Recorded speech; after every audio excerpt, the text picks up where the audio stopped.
If you Take can all the do fun that, out of it. accurate. Oh, Yeah, yeah. just pretend your mom's watching. Yeah. Okay. I'm Good sure she evening. is. Okay. Good evening. Welcome to the Not So Perfect Bigfoot Show. We actually started the show without you. Tonight I am joined with Ed Brown. Sit down, Ed Brown. Do the James Brown. the James Brown, because that is my name, but I got, over the years I got pretty good at the whole, ow, I feel good. Get down. I feel good. Da, da, da, da, da. That's awesome. So you have actually been investigating the Bigfoot subject for over 15 years, and for the Well, at last 20 least. years at least, you've been Yeah. UFOlogy, paranormal stuff. You are an author, pet charmer, uh, co-pilot from the last time we spoke. Yeah, it's too Major bad. Tom. It's too bad that one didn't make it, because that was a fun show. That was a fun. I hope, and I think this one will be just as fun.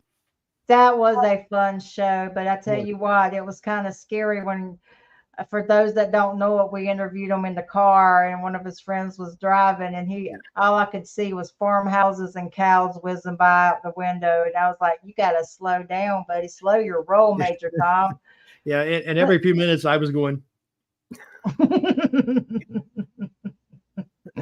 Major Tom. Yes. Let's talk about your book. Let's get your book out there. Sure. Well, I mean, I wrote the book back in 2014. It's a fiction, young adult type novella. It's about a couple of Army buddies who decide to go out and look for evidence of some Bigfoot that had recently been sighted in this specific area. And of course, one ends up tricking the other one into going. And then while they're out there, they run into some new characters, and it's we'll just say they got more than they bargained for, And it's an interesting little book, and I'll be getting it back out.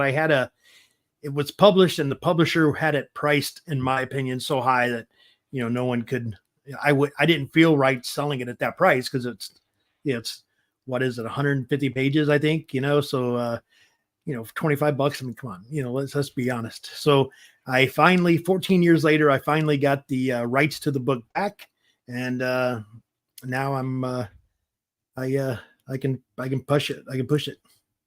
Where can you find it at? Well, right now, nowhere, but I will be getting it out again pretty soon. I know. I've been busy. I'm gone a lot, but I will. I'll get it back out again and have some fun with it. Okay. So last time we were talking, Mm-hmm. and you were telling me about some of your interests. You have been, you're really into the serial killers, into the really dark, creepy stuff. And I'm just wondering if you're one of those people that if someone goes visit you, you have those lampshades made by human skin or something. I don't know. I bet you got some creepy stuff in there. No, I don't have that. However, I do have, and I can go get it if you'd like, but I do have a jar, a skull head jar full of dirt from Ed Gein's grave. And actually right here behind me, I do have, I can reach this without having to get up, the Bonnie and Clyde death photos. This is Bonnie and Clyde. That's their death photos. So I leave that, that's in my office. And Ed, you're a weird dude, buddy. Yeah, well, the thing is this, and honestly, and being in law enforcement yourself, I'm sure you'll understand this and can respect this. But if we don't learn to understand why it's happening, or how it's happening, or what's going through somebody's mind when it happens, then there's nothing we can do to prevent it. The more we learn, the more we can understand. That, which is exactly why I'm so into it, because I remember last time we discussed this, we have a lot in common.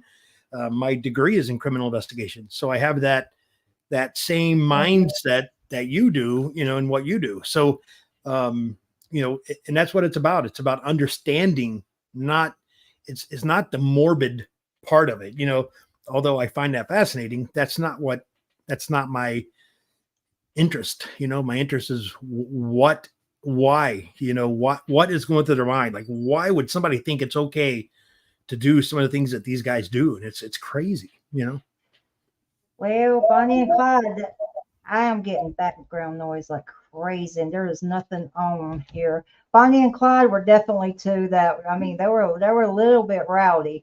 Um, Blue Eyed Northern said they were killed not far from her in Louisiana. I I don't live was in it. I was supposed to be there this weekend. I was supposed to be there today, as a matter of fact. And I guess they're doing a big reenactment and everything there on tomorrow, I think. No, today. They did it today. And unfortunately, my brother and I were going to go down together, and his dog was sick, and they weren't sure if they were going to have to put him down or not. So we decided to put the trip off. But yeah, I was supposed to be there right now, as a matter of fact, in Louisiana. Animals are worth it. I want to take a minute to say hey to Brian Barber. Brian, I'm glad you're okay, buddy. I just read that you had some serious surgery. We're glad you're in there. And thank you for jumping in. So when you do your show, sit down with Ed Brown. What do you Right. like to talk about on it? You've had a little of everything. I do, and I think, I think, let me preface this by saying I think you do a great job when you're hosting your shows. You ask good questions, you lead Thank it you. very well. But what I did was, when I first started doing it, I used to have a list of questions, and I tried to get through as many of those questions as I could. And as I listened to it, I'm like, man, it just sounds robotic. It just didn't sound natural. So I changed it up, and then I let the guests talk about whatever they want. I told them, every one of them, before I started the show, I said, talk as much as you want. Nobody listens to these things to hear what I got to say. They're listening to hear what you had to say. So talk as much as you want. You're not going to offend me. Please do it. And they did. They went on, man. They talked about Bob Gimlin, for example. I interviewed him twice. In the first one, I kid you not, it was like a 45-minute interview. And I think I said, hello, this is Ed. And then he went. Yeah, He was awesome. I love that man to death. In fact, I'll tell you, I should show you this. My screensaver on my phone is me and Bob. I seen that. You I almost chose that picture for your thumbnail. know? Since we got Bob on the brain, there's been an uptick and people talking about this massacre that happened when the don't know if you want to go there. I do not believe it happened. From my own personal investigations Yeah, and my that's own cool. personal, what do you have an opinion on that? Because there's some Sure. people putting it out there pretty hard. Yeah, no, I mean, this is an example of people trying to get fame off of somebody else's fame, Mhm. writing a shirt tail, trying to twist things around to make them sound like they're more important or know more or whatever. That's all this is. It's absolutely asinine. Actually, one of the newest things I just heard was an audio clip that came out where The supposedly, AI. yeah, it is. It's AI. I'm like, I've interviewed Bob twice. I've hung around Bob. I've been Bigfooting with Bob. I know Bob pretty well, right? And that is not his voice. It does it sound like him a little bit? Yes, but it sounds like him when he was 25, not when he's 80. He's it's definitely not Bob saying that. And I know Russ also very well. Russ is one of my best friends, and I can assure you that if something were up with that, I would have already have heard about it. And I'm telling you, it's not true. It's AI. Somebody's made in fact, there was somebody ran a diagnostic on it and to check that, and it came up 100% AI. So that's asinine too. That's crazy. People, I don't know. And it's like serial killers. It's like you just stupid things people do to try to get famous. That's all it is. Well, I'm gonna just say this, just from me, piecing things together. I don't have my hands on anything, but I'll just say that when a elderly man gets threatened over somebody's opinion, there's something wrong with that. And I'll just say that. I mean, there's people on both sides of the fence, but I just think it's hogwash. So anyway, you've had a lot. I just wanted to get that out there because Sure. I do know you guys have a closeness, and frankly, there's an uptick on the whole massacre thing again. I actually have someone that's very close to that area and was friends with some people that were up there, and he's going to come on the show in a few weeks. And other than his hardcore approach to his Bigfoot investigations, he's got a really raw opinion on that. Mhm. And I figured if people want to insinuate there was a massacre out there based on somebody's observation of a film or a phone conversation or something someone said, I figured I would just balance the playing Who is field a little. who's your guest? I will text you that information, sir. Fair enough. Naughty Ed. But one of the things I liked about your one of the things I liked about your show, you had a little bit of everything on there. There was a lady on there that did nothing but investigate sightings of panthers, and she documented it. And I think that is very important. To me, if you're in the woods, you're looking for something in the Bigfoot world. You're looking for.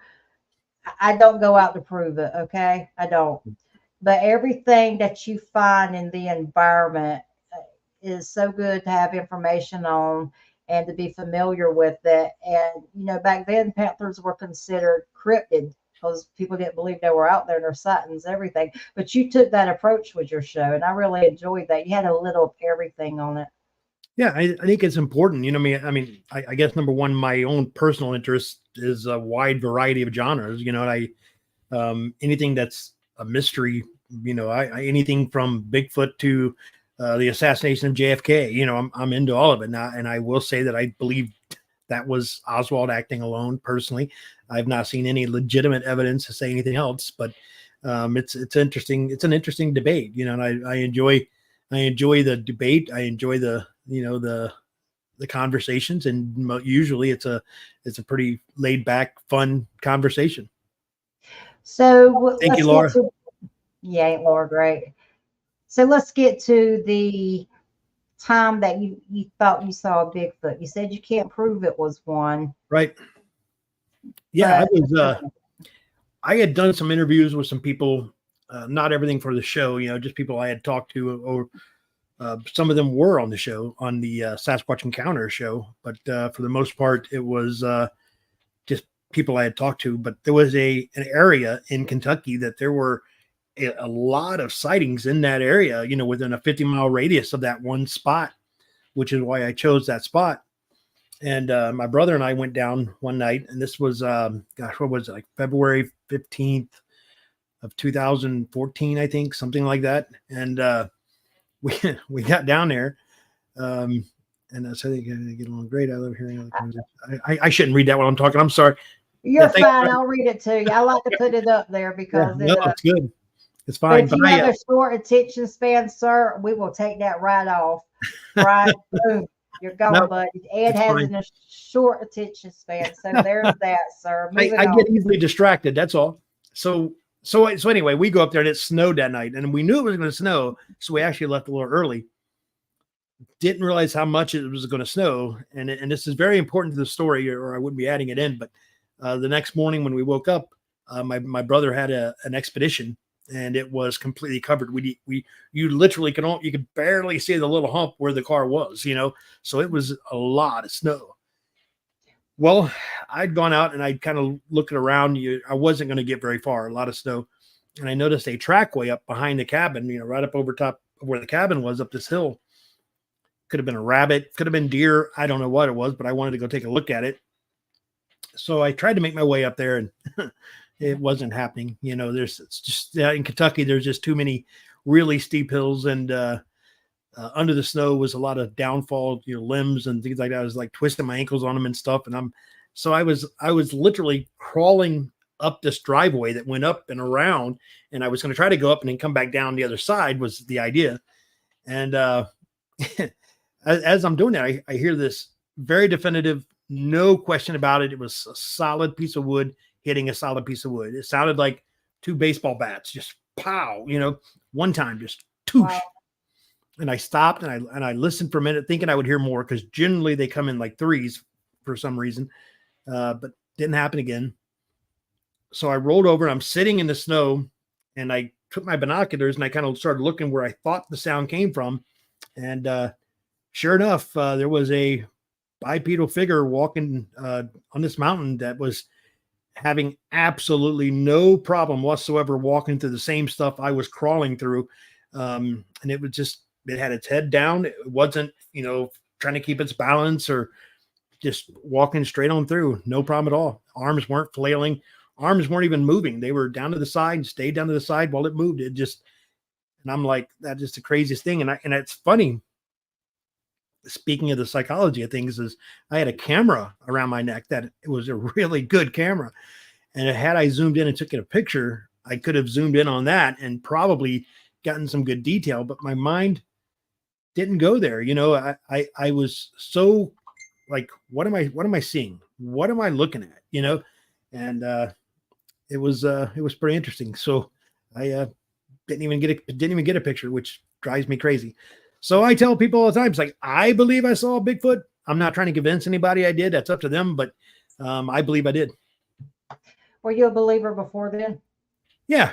I as Dr. Meldrum says all the time, I'm convinced. I'm not a believer. I'm convinced, you know? And so I was convinced before then. Now I'm a knower. You know, I personally believe I saw a Bigfoot walking up down a mountain in Kentucky, in Harlan County, Kentucky. Well, Kentucky's got some weird stuff going. It is in the water in Kentucky. Now, throughout your show and all the years and all the people you've interviewed, you've talked to, you met, what is the most common denominator of people that have Bigfoot experiences or encounter that you could clump them all up in some? Well, you come on the show for tough questions. That's an interesting question. Yeah, I mean, you know, when you hear so many stories, all right, you learn that some of them are just that, stories, you know, and you start yes, it was. You start looking for flags, you know, in good or bad, you know. But the one of the things that I really latched onto pretty quick was when someone would make a really big deal of the smell or the odor.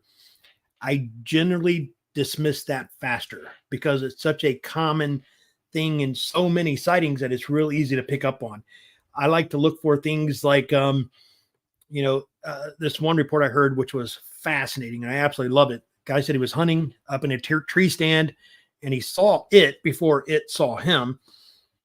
And he said he watched it look for him, and he mentioned that it was like standing behind this tree, and instead of like looking around like this, you know, it was doing this, like looking like this, you know, and it was like looking through. Basically, what it was doing was changing its angle, looking through trees. And I thought, what a great piece of detail, you know, that, you know, isn't a big common, you know, factor in sightings. So it's not any one specific thing to answer your question. It's things that seem out of place, but are also very common in nature with animals in the first place. So I hope that answers your question. You gave a really good answer dodging the question, but that was ding, ding, you get a door prize, Ed. So let me ask you about that encounter. Sure. That's interesting about that encounter. Okay. Yeah. Do you think he smelled them? Was the hunter making noise? What tipped the hunter off being there? You mean what tipped the Bigfoot off about the hunter being there? You mean? Mm-hmm. Yeah. I mean, and it's only speculation. Obviously, there's no way to know for sure. But my guess is, you know, it's like there was an out of place smell. You know, even if the guy, and he didn't say one way or the other, but even if he had used, say, deer urine or something on him, you know, to mask his smell, now there's an abundance of deer urine out there. You know what I mean? So that would be a concern for a Bigfoot as well. And Russell Acord and I talk about this a lot. And he goes, you know, if you sneak into my house, and this is what he says, and it's a great point.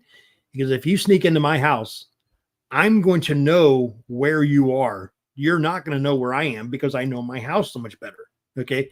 And I think Bigfoot's the same way. I think when we go into the woods, we're going into their house.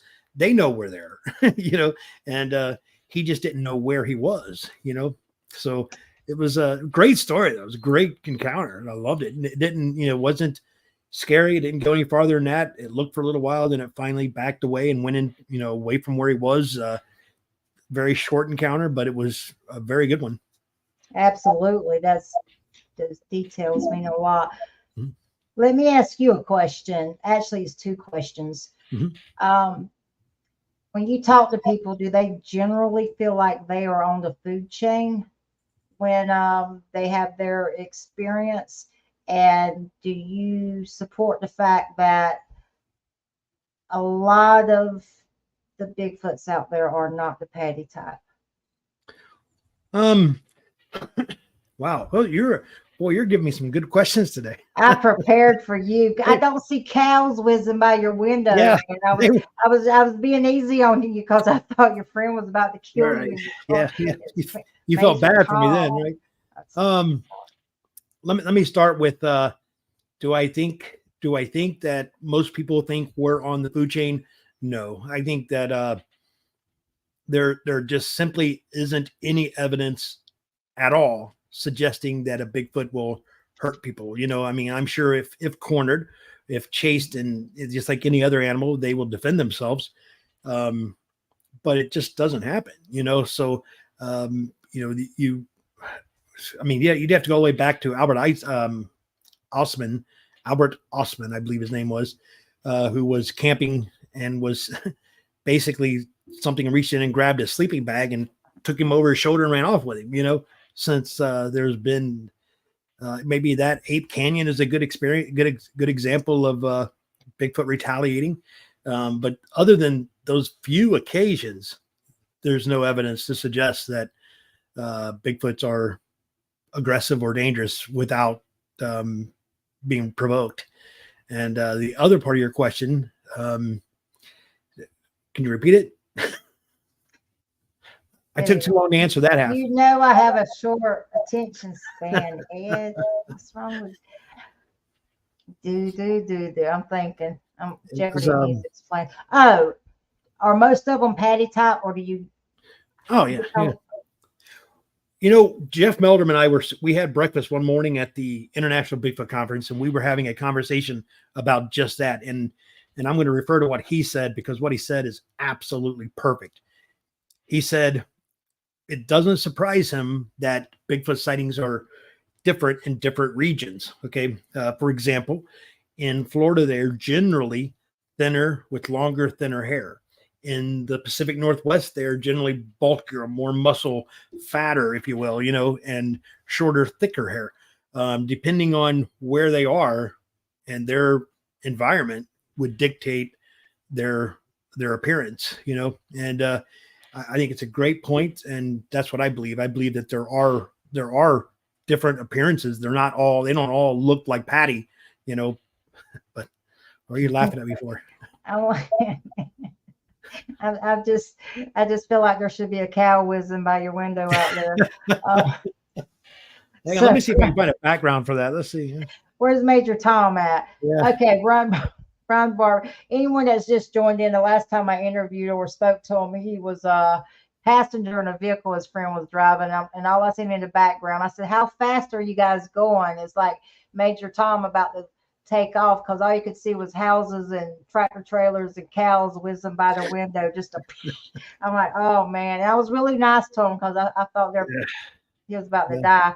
Ron Barber says, has Ed interviewed habituators? Yeah, actually, I have some very good friends who are. My own personal belief is don't do it.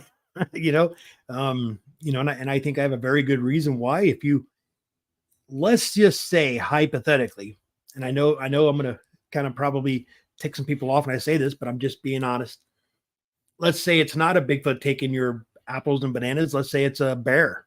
All right. Now you stop feeding that bear and you leave that area. The next day, some family comes with their little kid and there's no food. The bear's hungry. Now you put people's lives in danger because you want to say Bigfoot's taking your apples. Now I'm not saying they don't. I'm not saying it doesn't work. I'm just saying I don't think it's a good idea. Okay, let's move past the. Yeah, Brian said Vicky knows why I asked the question. Brian used to leave Big Daddy jars of peanut butter out there, and he got sick and could not continue to feed them. but they didn't like that. So they started chunking empty peanut butter jars at someone's house. And Brian had a hard time because one of those houses Right. had a kid in it, and it terrified him. And it took Brian a long time to forgive himself, and he's been ribbed. But I'm telling you what, the man has a good heart. He was not aware that that would happen, and he made peace with the family, and he's a good person. Let me tell you this: there's nothing wrong with making mistakes. Nothing wrong with it at all. It's not the fact that someone makes a mistake, and I'm not saying it was a mistake, but obviously it turned out bad. But if it's not the act of making a mistake, it's the act of not doing anything about it. He went to the family, he talked to the family, he made peace with the family. Brian, don't blame yourself. You're fine, man. You're fine. The family's okay and everything's good. Don't be so hard on yourself. It's okay.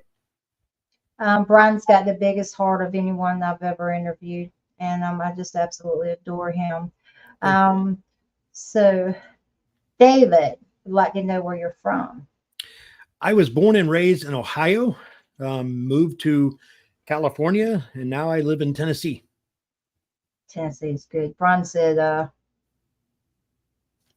thank you. You got 3 hearts. He only usually gives me 1. That's some shit right there. Well, I mean it sincerely. I do. I truly mean it, Brian. Don't be so hard on yourself. It's okay. It's now you know.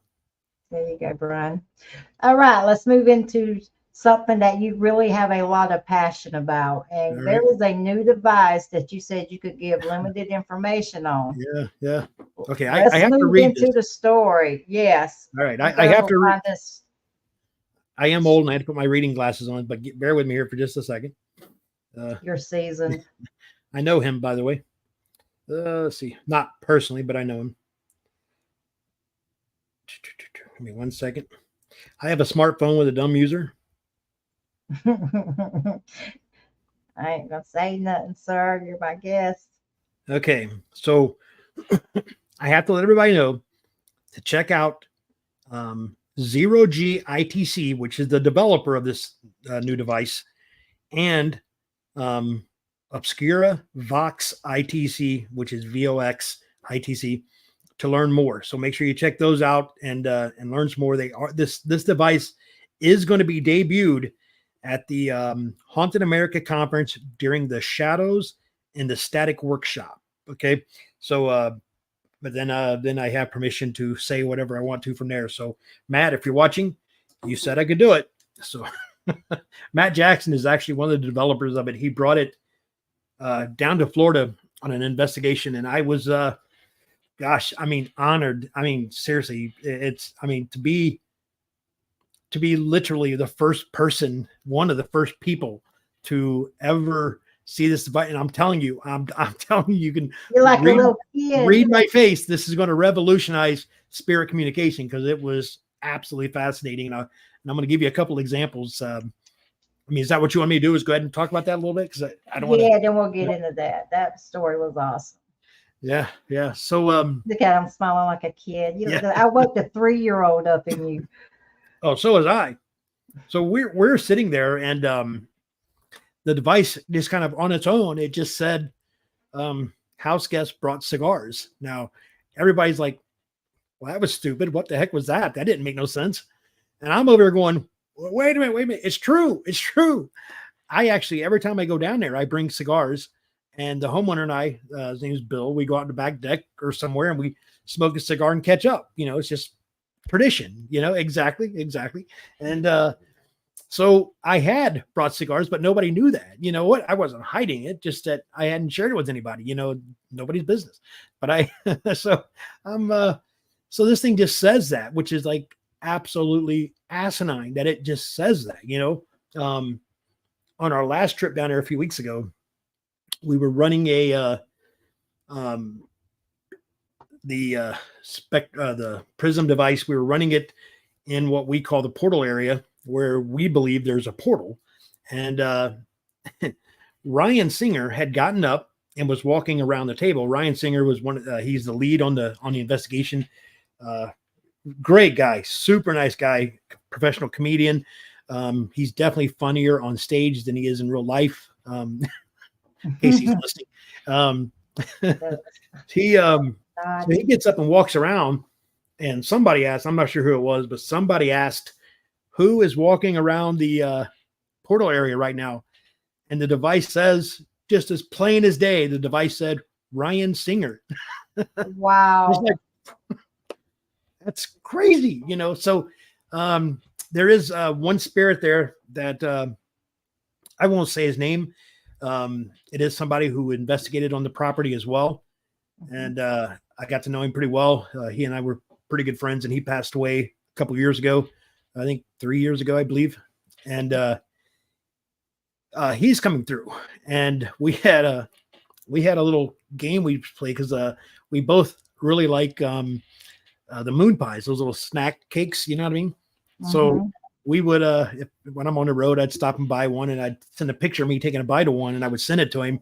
And he'd be like, "Oh, you jerk," or that's one of the nicer ways he puts it. But and then we kind of did that back and forth. So it was a little joke between he and I, and so he keeps coming through, and there were several spirits talking, and it's funny because they sound different, and for a little while, it actually sounded like his voice, which was like really freaking me out. I mean, it wasn't just some automated, it was his voice. I'm going, wow, it's crazy.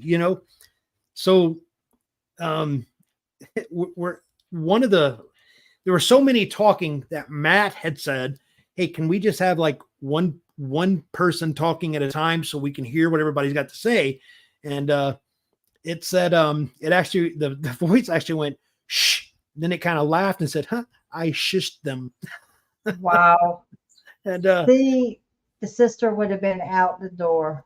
Yeah. Well, listen, it's crazy. And so we were talking to it and talking to the one that I knew, and another spirit said his name and said, is that your friend? Like, wow, you know him. This is interesting. You know him. And then another one actually said, like, it was a question. It wasn't just words. It was a question, but it actually said, they can hear us, just like that. Like with, like, they can hear us. They're just as surprised by it as we are. So they're all talking at once, and it's like, but it's absolutely fascinating, and I can't wait for this device to come out. I've already told Matt that, mark me down for the first one. I'm getting it. I'm getting one right away. I want one. Say the device again so people can write it down. Maybe the ones that. It's called Prism. That's going to be the name of the device. And again, let me just read this again. I'll just so that, I do my due diligence in case I messed up.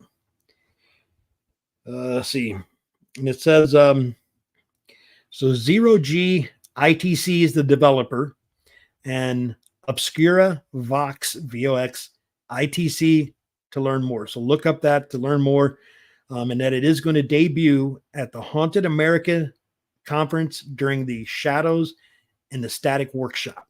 So it is absolutely insane. Let me get some of these comments out of the way. Sure. Brian Barber says is an intelligent haunting there. Nothing residual about knowing about the cigars. Yeah, it was crazy. Yeah, absolutely right. That's it knew something that most people didn't know there, and it decided to say it. And I truly think, and it's just an opinion, but I believe that was its way of saying, look, I am a real thing speaking here. This isn't just a makeup thing. I'm saying something that you'll understand. At least somebody will, So yeah, that was pretty cool. Blue-eyed Northern said, nope. Girl, nope. It's crazy. Brian says, I'm sorry for your loss. Yeah, he was a good friend. He had but yeah, but thank you. I appreciate that. And then he said, all of this is on the new device, so you can hear tone differences. I have no clue. Gosh, I don't know how deep I can go into how it works. I'll just say that this device will, it's the basic premise of it is that it goes through white noise and brown noise and pink noise, and the different colors just means a different frequency. All right. And then it eliminates the static, and what is left are the words. So the theory is they're always talking, they're always around us. We just can't hear them because they're in a different frequency than we can hear. And this will bring out those frequencies to where we can. It kind of goes together with sometimes when you hear Bigfooters in the woods and they hear voices. We hit on this the last time I was talking to you with the cows zipping by your window at 100 miles per hour. I told you an incident where when I was a deputy, there were some deputies at a church, and there was a graveyard beside the church, and the swamp backed up to the graveyard, and it was like midnight, they could hear kids giggling in the woods, and they would walk toward the kids giggling, and the sound would just keep moving, but it was almost like they were being enticed to go back there. But they were like, negative, Ghost Rider, that somebody needs to go find their own kids. But I said, can that be residual energy? Because there seems to be orbs, residual energy, everything's energy and frequency. Sure, absolutely. And there's a good point you're making there as well, is that when I do think that individually we all perceive frequencies a little bit differently depending on how our ear structures are, with how we receive these frequencies, so what something you may not be able to hear, I might be able to hear, just because of my ear frequency. I can pick up a different frequency than you can. Doesn't mean that it doesn't mean that it's necessarily residual, but it very well could be. It could be them out there just having fun, like let's play a game, so who knows? Well, I know the average person talks at I think 60 decimals. So getting that giggling, and yeah, there's no way, buddy. I would have went to McDonald's for a Slurpee or something. So Brian Barber says, so you can hear them communicate. No, don't laugh at me. You can hear them communicating amongst themselves in the next world. Do they know they're dead? I believe they do. The friend of mine, he pretty much knew where he was.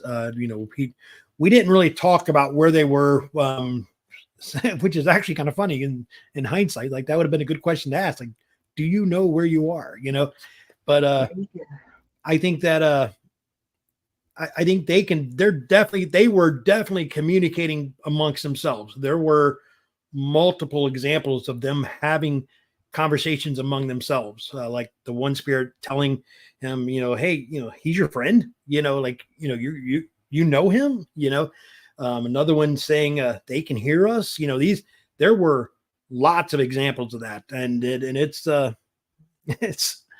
crazy. I mean, it's just crazy. I can't even put it in Crazy words. anyway, so Yeah. we've established that, and that's why I just Well, you established that. I haven't confirmed it. I put my foot down. You're crazy, Ed. So really, let's go down the rabbit hole here. Sure, let's do it.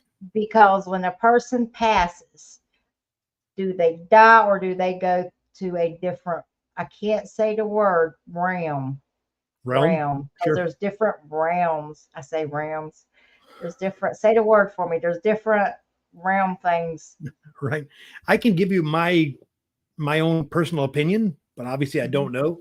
And I think that, and a lot of this is coming from this Prism device anyway, because like the voice of my friend was coming through really low, and it was really hard to hear him through the really loud voices of other spirits, and I believe that you do.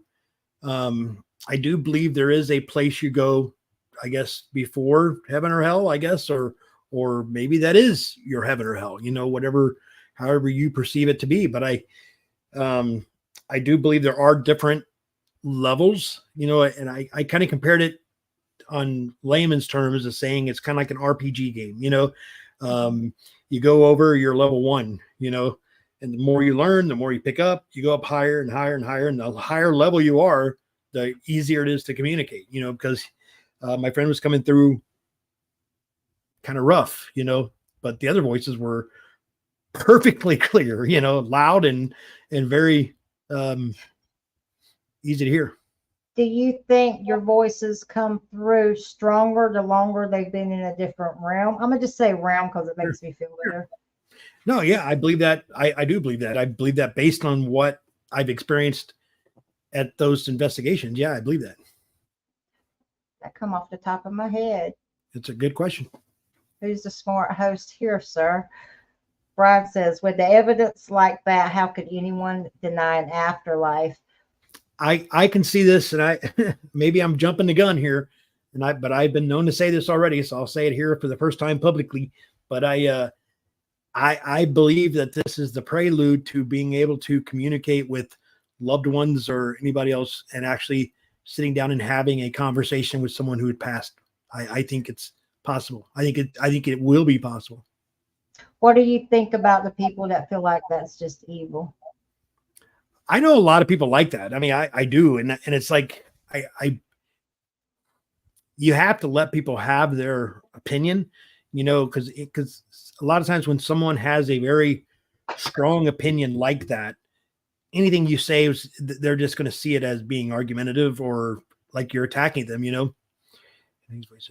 How do you know those forces don't have nefarious intentions? That's a big Well, one. you don't know, you don't know. We had that conversation as well.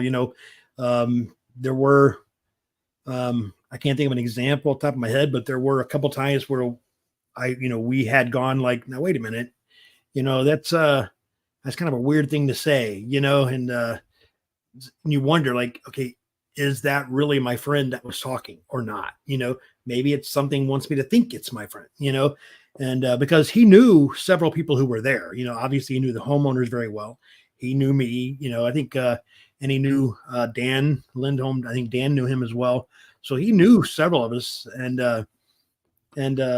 so it would be possible that it's not them. That's very possible. Laura says near-death experience.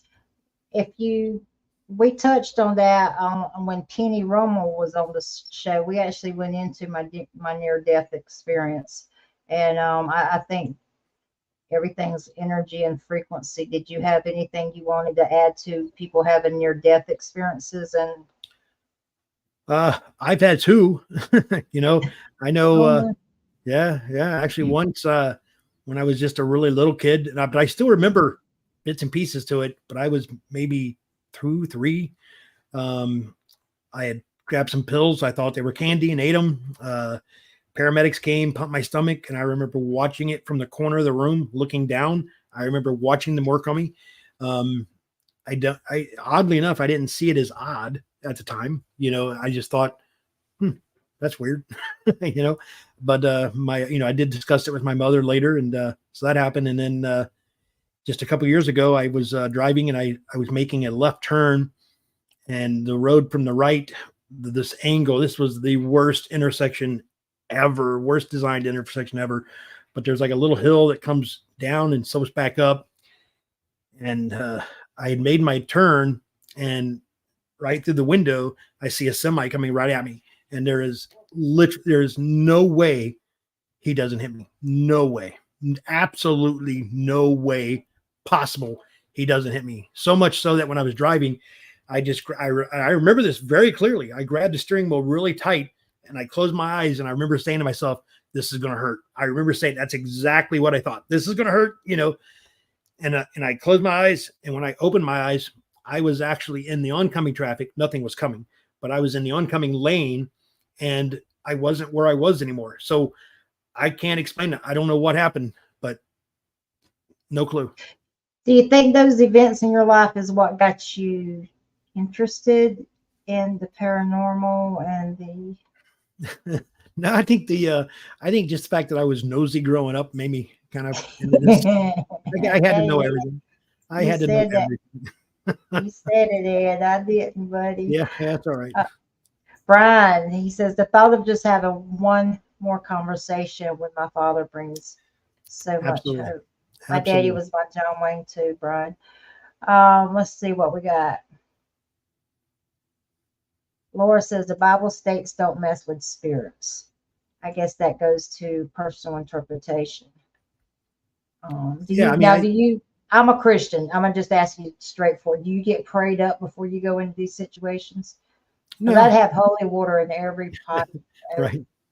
No, in fact, everybody kind of, I don't know, kind of comes down on me a little bit because, one of our routine things is we openly talk about what we're allowing ourselves to be subjected to, and we're asking them not to cross these lines, right? And while everybody else says, hey, I want a visual, but you can't touch me. I want to, but you can't go home with me. I want this, but you can't do this. I'm like, give me what you got. I don't care. Whatever you can do it. So. Oh, and Laura's asking these out of respect, not giving you her way to go. She goes, how is the box different than the Ouija board? The Ouija board is way too easy to manipulate. This box is not. You cannot manipulate this box. You can manipulate the Ouija board. Okay. Is there anything else? David says, did he miss anything on portals? Do you want to touch on your portal? What I saw? Yeah. Yeah. David is actually, you and David wants to know about your portal. Yeah. Not this last trip, but the trip before. In fact, the last trip we were down there, activity really went down. There really wasn't a whole lot of activity this time. But there was a lot of we were able to do a lot of scientific tests and learn a lot without so much activity. But the trip before was the last night we were there, and we were there for 8-9 days, something like that. And the last night we were there, the team was outside, and there's an area down the street, down the driveway called the Sugar Shack, and Eric was there. I don't know, you might know him as Epic Paranormal on TikTok. He was there with us as well. And he was down there doing a TikTok live inside the Sugar Shack when this happened. And it's important because I went in, we were all outside by the house, and I had gone inside to get a piece of equipment. And as I'm walking back out, the homeowner, she stopped me and she said, Ed, can you look at this? And I said, sure. And she hands me her tablet. And on the tablet was a camera view of down by the Sugar Shack. Now it's facing the opposite direction of the Sugar Shack, so you can't see the Sugar Shack in it, but it's 50 feet, if that, from the Sugar Shack. And I'm looking at it, and I see these little things floating around, and I'm not a big orb guy personally. It takes a lot to convince me that something's an orb. But all of a sudden, this light shows up on the screen, and it's not like right dead smack dab in the middle. It's kind of off to the left, a little high, and it's about the size of a baseball, and it's just this white light. It's not like a big, like turning your light on in your house. It's more like just a very condensed glowing light. And I'm like, that's weird. And then it grows. It like grew into this like 6-foot diameter circle, this huge light. And inside that light was a person. That's all I can say. It was you could see the outline of the head, the shoulders, the arms, the legs. I could see a person. I couldn't tell if they were coming or going. I couldn't see if they were male or female. All I could see was the outline of a person. And then the person disappeared. The ball of light goes back down to about the size of a baseball again, and then just disappeared. And this whole thing took about 7 seconds, which doesn't sound like much, but that's an eternity when you're watching it. You're like, and I had said, I won't say what I said because it was probably cleaner than what I would have said. I'll just say, what did I see? I'll just say that. And I said, what did I just see? And I'm like, wait, I rewind this. I got to see this again. Rewind this. And she said, well, we don't record on them. And I'm like, oh God, you got to record, So I grabbed the walkie-talkie and I called Eric and I said, Eric, get outside. Dude, there's a ghost outside. So I was pretty tore up. I was pretty, I was pretty confused because I didn't believe in what I just saw, and I can't deny what I saw. I'm sure people are like, oh, he's, whatever, but I'm just telling you, I didn't believe it either, but I saw it. I had a question right up until you asked that. Says, Ed, do you paranormal as a scientific study or curiosity? Sure, absolutely. I think everything should be done with a scientific mindset. Everything should. I don't care what your beliefs are. I don't care if you think Bigfoot turns into little balls of light and goes into trees. And I know people who believe that. It deserves to be researched.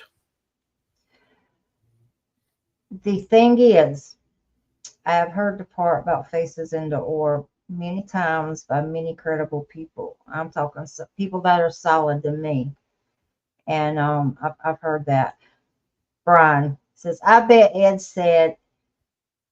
what Ed said is included in George Carlin's 7 dirty words. It's very possible. Very possible. You're awesome. I was, I'm not, look, I'm on here, so I've been pretty clean tonight. I'm not saying I have the, I'm not a sailor, but I also don't, I've been known, but this one would have probably shocked my mom, so I was like, yeah. Mom might have gave you a bar of soap, Ed. Yeah, she probably would have too. Yeah. Let's switch the topic. You've been to Roswell. I have, yeah. Been to Roswell. You interview people that have witnessed the UFOs, or do you chase these stories? A little bit of both. I mean, I don't necessarily, I'm not a UFO investigator. And I'll be perfectly honest with you, I don't know how. When someone says they see a UFO, it's like, okay, it's like, how do you investigate that other than getting the story? And it's not that that's not important, because it is, but unless someone sees one land and sitting on the ground where it's leaving some kind of trace evidence of, something like that, there's really nothing you can do to investigate a UFO sighting. If someone says, oh, I saw this light go through the sky, it's like, okay, thanks. So I'm not, I think that I definitely believe in, the extraterrestrials, and I think they do visit us. I think personally, I think they're on Mars and probably on the moon right now. I think they don't come from so far away. I think they're close. Well, you have also the government that's pretty much admitting they're out there now. So all of us fruitcakes that we were called fruitcakes for all of those years, the government now says we're still fruitcakes, but we were right. So yeah, that's why they're. Well, it's funny I think it's funny that the government finally starts admitting it, and then just for themselves, they change the name of it. Now it's not a UFO, it's a UAP, unidentified aerial phenomena, and it's like, well, why change the name, because it just makes it sound like they're trying to get more credibility with it. I don't know, but yeah. Do you think they're trying to backpedal by doing that? Because they're pretty much forced to admit it. Sure. Yeah. That was coming eventually anyway. No, I don't think they feel like they're backpedaling or anything like that. I think they're, I think the consensus was in the past that if the world knew that UFOs were out there and alien technology and aliens visit Earth and things like that happen, then the human race would go crazy. They wouldn't be able to handle it. There'd be, unrest, there'd be murders and crime, and people would stop believing in God because now there's aliens and all this. In fact, in case you don't know, not long before those TikTok videos came out, Tic Tac videos came out. I mean, the Pope actually came out and said that, and this was before any evidence was released. The Pope said, it's okay to believe in life on other planets. It's okay to believe in extraterrestrials, saying that, you can still go to heaven believing in UFOs. It's okay. That's not verbatim, but that's paraphrasing what he said. So I find it interesting that the Pope says that, and then just a few months later, the government starts releasing video. So yeah.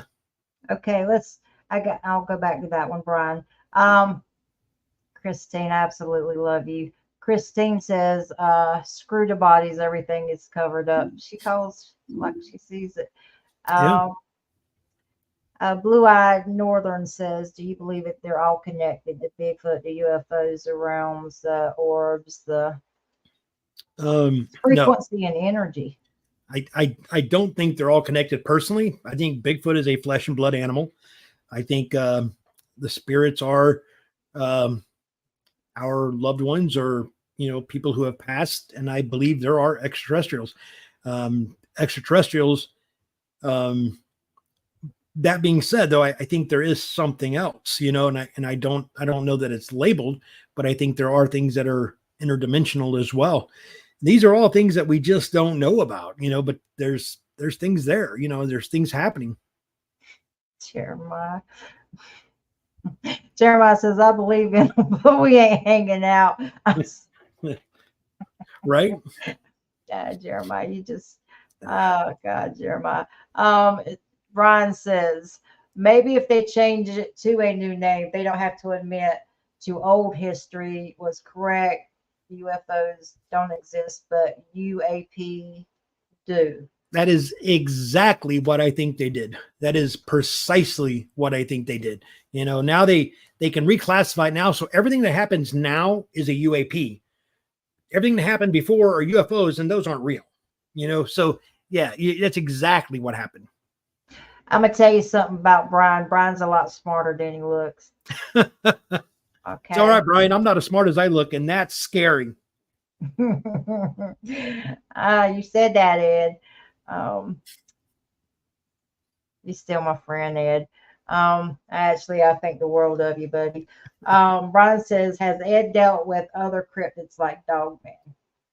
When you go out looking for Bigfoot, there's times when I've never seen one, but I've had some experiences that could be Bigfoot, could be Dogman, could be a plethora of different things, and that are interesting. I've been out, I've been out in the woods for like 10 days straight, we're talking in the middle of freaking nowhere, I was asleep one night and a bear walked through their camp and knocked me over in my tent. Yeah. My daughter said, I didn't know my dad got attacked by a bear. I said, I didn't get attacked. He just knocked me over, that was pretty interesting. So, who knows? I've never been out looking for the Dogman specifically, but it doesn't mean that we haven't had some experiences that could be something like the Dogman. Hang on, I'm pulling up, see if I have any questions. And while I'm pulling this up, Ed, you can entertain the chat. It is your show right now. I don't see a chat. I don't see it. You don't see the chat? No, ma'am. Oh, I must have pulled your privileges, sir. Yeah. It's funny you said that, because I just said that to somebody an hour ago. So yeah. Yeah, I heard it off your voice box. Laura says, but do you believe in Dogman? I've never seen one. I've got some friends who have had some interesting sightings, and I believe my friends are being honest. So while I've never seen one and I've never actually investigated it specifically, I can't say that it doesn't, that they don't exist. No. Yeah. Brian says, Ed got a chat. Yeah. Oh my God. I think the whole chat's been drinking tonight. I love them though. Listen, when she pops those things up on the screen and I'm in the middle of a sentence and I stop and read it and she makes fun of me, can you imagine if I could see the chat, how I would be? So I was told to do that on my shows because it would make the show more interesting. So it is. No, it's cool. It's great. I'm getting conflicting feelings now, Ed. You have totally made me emotional Oh, yeah. wreck. Yeah, God, I'm gonna have to go see what's in the medicine cabinet to calm me down now, buddy. that's Thanks. that's the effect I have on podcast hosts. I think it's the effect you have on everybody, sir. Davis, Davis. I'm I'm sorry. I invite you on and I abuse you. I'm so sorry. So out of the Bigfoot and the UFO, the paranormal, the orbs, the cryptids, what has been the most amazing story that's been told to you? That has been told to me. Or That you okay. have collected along the way. Wow, man, I've had some really good ones. I mean, I know the answer to that question. I'm just wondering if I should say his name, and but I guess I will. While Well, you're thinking about that one, Brian says, I like Ed. He's going on my Christmas card list. Well, thank you, Brian. The story that Adam Tavies tells, I'm not sure if you know who he is or not. He's a really good friend of mine. He had a very scary encounter with something from a portal in Oregon, and his story was absolutely terrifying. It's crazy, but yeah, so that's the one that I would say is the scariest, is the wildest. One thing I keep hearing about portals are the people that go in them or are around them ends up with something terminal. Have you heard that too? I have not. No. You I should. haven't. Go ahead. I need to hook you up with David Pardue. You two need to talk. All right. All right. I mean, I know that I've been around several. I don't know if everybody remembers Claudia Ackley. She was my girlfriend. She passed away here in this house. And she felt that there were portals close. But I don't know that her death would have anything to do with any of that. I think she passed away in her sleep of cardiac arrest, and she didn't have anything terminal. I don't have anything terminal. Adam doesn't have anything terminal. The people in Florida where that happened doesn't have anything terminal. So, I guess I just haven't seen any evidence of it, I guess is the point to that. I'm so sorry we had to bring that topic up. I should have just kept on going. No, you're fine. You're fine. It's okay. It's been about 11 months now, so it's been a while, but yeah, I just don't think there's anything to do with the portals personally. And there's too many people I know that have had experiences with portals who are perfectly fine, so. You think portals are a gateway to a different realm, or do you think they're just energy? Something. See, that's what I don't know. And I think I don't think it's just energy. I think it needs energy to open. But it could come from either side, I guess. It could either be something from a different realm, as you say, from a different, afterlife or whatever, or it could be interdimensional, that could be what uses the portals as well. I mean, I can tell you that what happened to Adam was definitely not from a different realm. It was definitely from another dimension. So, or at least another planet, and using it like a wormhole, one or the other, but it was definitely not spirits, What's the difference between a realm and a dimension? I'm sorry? What's the difference between a realm? I can never say that word. Thank you, Ed. And a dimension. I think a realm would be a from using your terminology anyway, and using realm the way you're using it, it would be the afterlife would be a different realm than what we live in. So everything in the afterlife is in it, and it is in a realm. Heaven, hell, whatever. That heaven's one realm, hell's a realm. Different things like that. Interdimensional. Now you're talking about coming from a different maybe a different planet, maybe a different dimension, because science believes that there are more dimensions out there, and that there's just this thin veil of a curtain kind of between the two.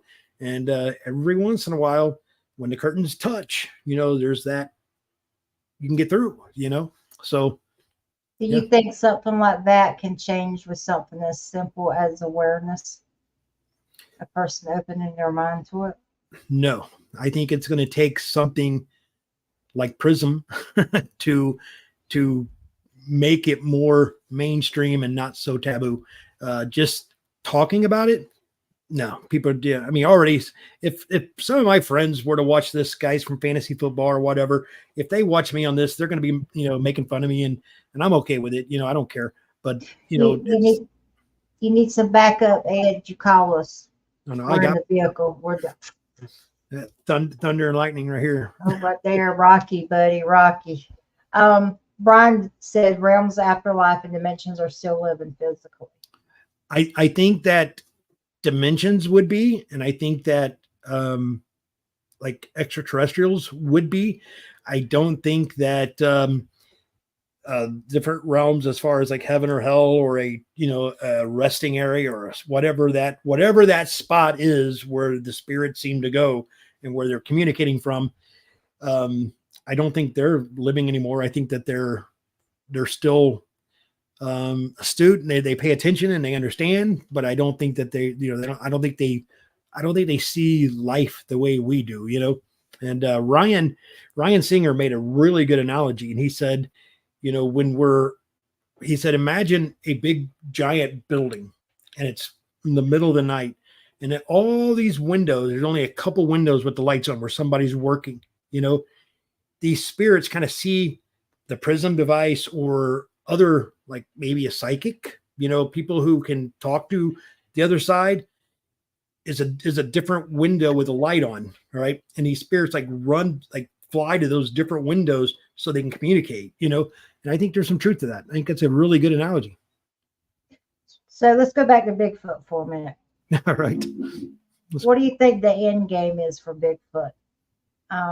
What is your end game when you go out and you, I hate to call myself an investigator because I go out for curiosity. Do you think they need our protection? I don't think they need our protection now, because I don't think it's okay. Unfortunately, and I am not of the camp that thinks killing one is a good idea, and I don't want to do that. But unfortunately, that's what it's going to take, and at some point, some hunter is going to kill one, or a farmer is going to kill one. Somebody is going to kill one eventually.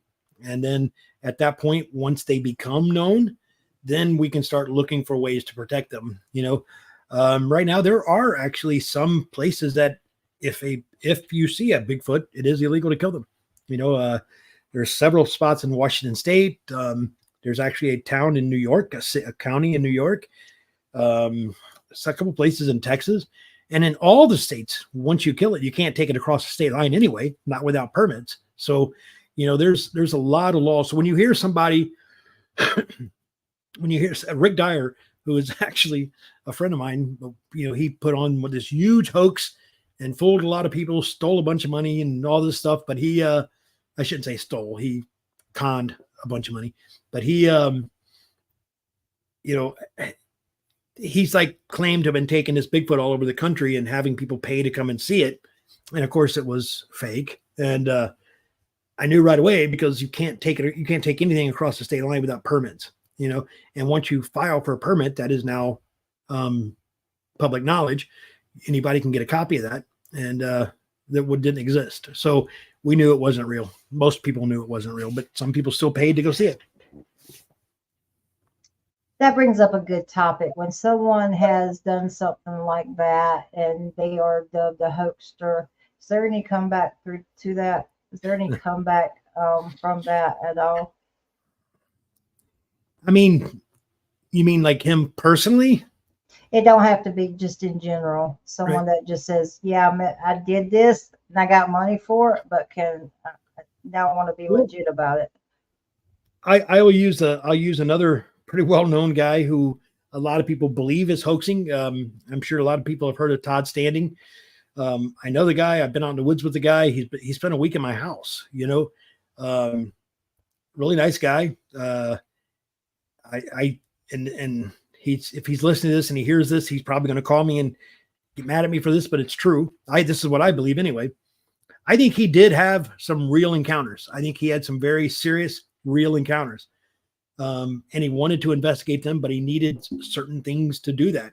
And then I think he created a hoax to publicize it and make some money and be able to do the research that he needed to do. That's what I think he did. And hopefully he comes up with something. I don't think he's been real active lately. I could be wrong. I haven't heard from him in a while, but yeah. So yes, I think you can, but you got to have a pretty good reason of why you did it. David said he was talking about his team and the effects the portal had on it. They lost 2 members and got 1 battling cancer now, back to back to back. So you don't know. That might be a coincidence. Brian said, I think Brian just loves him some Ed. He says, Ed and I think so much alike. That's my opinion. It's Todd as well. So, okay. So let me ask you this. What's the biggest threat to Bigfoot? I think that as we expand, I think we're encroaching into their areas. But I don't think at this time, I don't think we're a threat at all. The places that I think that they are most likely to be are places that are so hard for us to get to anyway. I think that they are nomadic. I think they move around a lot. I don't think we are a threat to them, to be honest with you. They're pretty smart. Imagine something as strong as 2 gorillas, but as smart as a human, as intelligent as a human. And I think that's kind of what we're dealing with. They know what they're doing. So do you think that, in the end, the government's going to be like the UFOs with the Bigfoot? Say again? Do you think that in the end, Bigfoot's going to be like the UFOs and the government's going to be like, oh yeah, they're there. And right. But we're going to call them, bipedal dogs or something. I personally don't think there's a government cover up with Bigfoot. I've heard a lot of people talk about it, but again, I don't see the evidence to support it.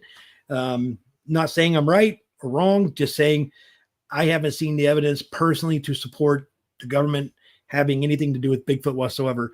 I think that if there is government interference and they know what's going on and are hiding it, number one, I don't know how they can hide an animal that is wild from being seen by people who are going into their area. How do you stop that? And then number two, if they are, then the only reason there would be is to prevent or to stop, maybe to keep from stopping, the logging industry or things of that nature, or because as soon as you see there's an endangered animal in an area, and they're everywhere, there's so many different areas, then that area is no longer, allowed to be done anything to it. It's now protected area. One thing that I said the other night on the show, and I think it upset some people, we don't need to prove they're out there. And I'm going to tell you why. Just me, and I'm not the brightest crayon in the box, but if the government can come in and tell you can live all on your land, but you can't farm your 40 acres because it's perfect habitat for a rare bird, what would happen if somebody put forth a Bigfoot cadaver and the government says, fine, all you farmers out there with all of this land, perfect Bigfoot country, you can't farm your land, but you can live there, has to be wild now. I see, this is just my opinion, and even though I'm a female, I can be wrong, sir. Okay, now, this is a joke. Wait a minute. Just because you're female, you probably are wrong. Anyway, let's move on. I knew I'd Let me- eventually get you back. I just didn't know how. Let me just, I'm gonna mute you. Just sit there just sit there. Yeah. So this is what I'm saying. Why do we want, they don't need our protection. Why do we go out there? We always say, because we want to prove they're real. I think we go out there honestly hardcore for our own satisfaction. Need our protection. If the government ever comes up, my opinion, you will see the intimate domain of so much private land. There will be a land grab. That would be the perfect excuse for a land grab. And I think we are opening up a can of worms I by think trying that to push to get protection for them. right. I see exactly what you're saying, and I don't know that they would use eminent domain. It's definitely a good thought, but I think that they would. I think you're right, more right the first time when you said they would just say, you can't do anything with your property. They would limit what you can do with your property. You can't farm it. You can't do anything. Now, if I got to be honest, if that happened to me though, and somebody in the government said, all right, you cannot farm your property or nothing else because there's this endangered bird on there, I can tell you in about a week later, my all my farm and my woods are going to burn down, and be like, well, I think the bird's gone now. Can I start using it now? And I think, but eminent domain, if they could do that, but they have to have how do I want to say this? The rule for eminent domain is Public, they can take your, to improve the public. improve it exactly to improve it to improve the public, which means they could say, okay, we're going to take your property for eminent domain because we think it's going to make the area prettier, or we're going to build a road, but I don't know that they could just because of a bird. David said only federal land, private lands would be left alone. I know, because they can come onto someone's property now and say it's a habitat for rare or endangered species. I think we're opening up a can of worms by pushing for their recognition. And I think for me, I go out for the adrenaline. I go out for the chance encounter. I go out for a really good food we have at the camp, to my curiosity for me to validate, experiences I've had. I do not go out to prove they're real. Right. And I don't want to prove they're real because I have a feeling that will backfire on us and on them because literally every time we say we're going to protect something, we destroy it anyway. Let me tell you, when you go out and you are you go out and you're in an area that is like literally untouched, never haven't. I mean, possibly no one has ever walked on. And I'm telling you, I've been in places where you walk on the moss, and the moss is like that thick, and it's just it's absolutely beautiful, and that's why I go. I want to go. I want to enjoy nature. I want to, if something happens, wonderful. But more times than not, nothing happens, And I mean, I've been out 150 times. I've had maybe 10 encounters, maybe one sighting. I don't think you go out camping, go out and enjoy nature, you go out and have fun, enjoy your friends and life, And then if something happens, great. Brian says, as Ed investigated Salt Fork in Ohio, it seems like the campers there draw the Squatches in.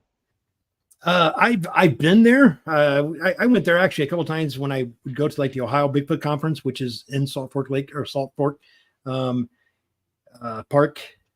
I've never gone out there and done an investigation. No, I think so many people are doing it now that if there was a Bigfoot there, he's moved on. That's just my opinion. Too many people stirring the pot, I guess you could say. So doesn't mean they don't walk through there, but right. Brian says the G-Man admits Bigfoot by renaming it the orange slipper. Jesus. Yeah. Oh my God. If you're going to rename it, that's clever. That's a good one. Oh my God. They have him on good meds coming out the hospital. I just thought we should change it to Frank. Yeah, Frank. just Frank. Yeah, just Frank. That's all you.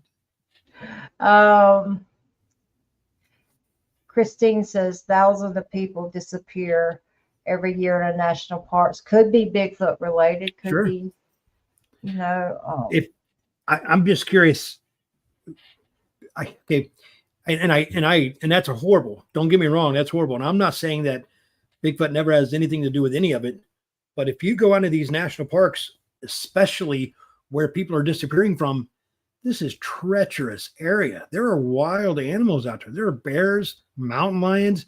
I mean, it's not just a going out for a picnic in the city park. These national areas are are rough. Yeah, I wear size 14s, so I get it. I should have put that up there while you were trying to talk. That's all right. I was done. Yeah, thank you. Stick a fork in you. You're done, buddy. Dirt Road Bigfoot says, "Don't laugh. I have some large feet slippers." Yeah. Oh my God. Yeah, I wear size 14s myself, so I get it. Okay. Christine says, "Sorry, but Bigfoot is everywhere, and you don't deny it." Well, they are everywhere. I think they adapt in swamps, the desert. I think they're everywhere. Yeah. Do you guys have any more questions? I'm gonna ask you something, and I'll give them a chance. If you guys have any questions, put them in there. Old Bear's Den said he don't agree with your opinion about Salt Fork, but that's why we have opinions. We don't have to agree. Absolutely. I understand that. I never claim to be right on any of these. These are just my opinions, based on my own personal beliefs and research. So it doesn't mean I'm right, but that's what I believe. Well, I tell people all the time, different people's research takes them to different areas and different beliefs. 100%. So you guys don't have any questions hanging up in there. Okay. Let's see. Brian, throw it on you, buddy. He says, when is Ed's book going to be available again? You know what? When I get back in town, I should be back. I'm leaving tomorrow. But you'll be on within the next month. I'll have it. I'll have it available again. And when I do, I'll send it to you. I'll send you the link, and you can let everybody know. I'll be happy to let everybody know then. So I apologize that it's not, but you're also coming up on Dirt Road Bigfoot, so you can give an update. Dirt Road Bigfoot's podcast, so you can give an update then. That's I think Sunday, I believe. That's tomorrow, right? Probably not by tomorrow. No, is that tomorrow or next Sunday? I think it's the next. I think Tony's tomorrow, and you're the next week. Okay. Brian Barber says, "Woohoo! Pre-order me now." Yeah. Ed, I expect a signed copy, but I will pay for it. So. Yeah. Well, look, I'll give you the book for free, but the autograph's $20. So I'm just saying. I'll just take the book, sir. Okay. You have sold out our friendship. I thought we were tight like that. What? I'm kidding. Of course, you can have a copy. Y'all heard that, right? With all the wisdom, experience, interviews that you have collected over the year, what advice would you give to someone that's just hitting the field in the Bigfoot sector? The biggest piece of advice I would give you is, well, there's two very, very important pieces of advice. Number one, know where you're going, understand the dangers, understand the wildlife that's there, and have an exit plan. When you go in, it's so easy to get trapped in an area or get lost. Make sure you have you know where you are and you're familiar with your area. Knowing where you are is so important. And understanding the dangers that are there. And then number two, when you do get evidence, be critical of your own evidence first, because if you're critical of it and you discover that it's not real or not accurate, it's going to save you a lot of heartache later. So be critical of your own evidence and know where you are. Understand the dangers. So if there's no more questions, how Jeremiah says, how about don't go out alone? That's a good point. There are some people that still do go out alone. Yeah, I do. I have. I shouldn't say I do anymore, but I have.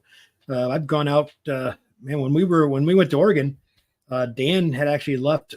Dan Lindholm, the Major Tom, and we went out to Oregon, and yeah, and he actually left the campsite one night to drive an hour home, and then left me out there, and then came back the next day. So, which was fine with me. It was fine, but it was like, yeah, I see what you did. What's been your favorite state to research in? Oregon. To go out? Oregon, by far. I had a really good show last night about an encounter in Oregon, and I bet you weren't there, Ed. Where is it? You have to go back and watch the show. Not my problem. You didn't watch it, sir. You got called out. Oh my God. It's okay. It's okay. It's all right. I'll just wait for the book. Okay. So you just wait for the book. All right, Ed. Do you guys have any more questions? I don't see any. So Ed, I guess they have picked your brain quite often tonight. Oh, it's been great. It's been great. I told you I had one of the best people in the chats ever. Oh, wait, here comes Brian. You almost got off the hook. But, That's all right. That's all right. It's okay. Brian Barber says, does Ed have a bucket list of a dream spot to look for Bigfoot and a paranormal spot? Yeah. I mean, obviously, I'd love to go to Willow Creek and investigate there for Bigfoot. I never have. Would love to. So Bigfooting, Willow Creek, paranormal. Wow. There's so many places. I think that one place I really want to go do a paranormal investigation is the Waverly Hills in Louisville, Kentucky. I mean, gosh, that would be fun because there's a lot of activity there. Actually, another place too is the Villisca Ax Murder House in Iowa. That would be a fun one to go do as well. Why do you think Kentucky is such a hot spot for everything cryptid, paranormal? Why Kentucky? It's not that I think Kentucky is any hotter than any other location. Kentucky has a lot more believers there, or convinced people there. Knowers. I think the more people are out investigating in Kentucky than a lot of other places. So I think that's why there seems to be more activity there. Okay. At the end of I don't have any more.